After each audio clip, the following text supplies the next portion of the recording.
BCCI scorer Kaushik সাহার স্মৃতিতে ছোটদের ক্রিকেট প্রতিযোগিতা শুরু হলো চুঁচুড়ায়। বছর পাঁচেক আগে হঠাৎ মৃত্যু হয় কৌশিক সাহার। চুঁচুড়ার ইউনিয়ন অ্যাথলেটিক ক্লাবে তার স্মৃতিতে ক্রিকেট প্রতিযোগিতার আয়োজন করা হয়।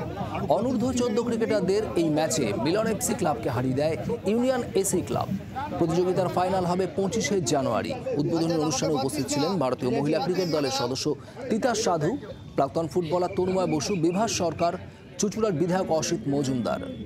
কৌশিক সাহার হাতে শিখে হুগলি তথা বাংলা থেকে অনেক স্কোরারই আজ সিএবি এবং বিসিসিআইয়ের ম্যাচে স্কোরিং করেন।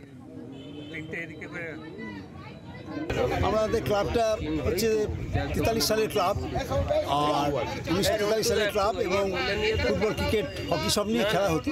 কিন্তু এখন তো কি হকিটা তো উঠেই গেছে, ফুটবল আর ক্রিকেটটা আছে। এটা আমরা চালাচ্ছি সুন্দরভাবে। আমাদের কোচিং ক্যাম্প আছে, আন্ডার 13, 14, 15 সব এরকম, তারপর সিনিয়রদের টিম আছে। এটা নিয়ে আমরা চলছে আমাদের ক্লাব।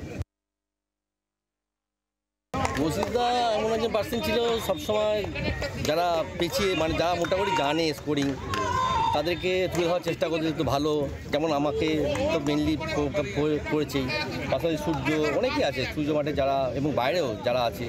আমরা তো বাইরে গিয়ে ম্যাচ করতে গিয়ে দেখি যে এখনও তারা কৌশিকদাকে ভোলেনি। কৌশিকদা যেরকম ব্যক্তি ছিলেন, উনি কি বিসিসিআই করেন? উনি বিসিসিআই করেছেন আমাদের এখান থেকে, সূর্য থেকে প্রথম বিসিসিআই করেছেন উনি, তারপরে আমি।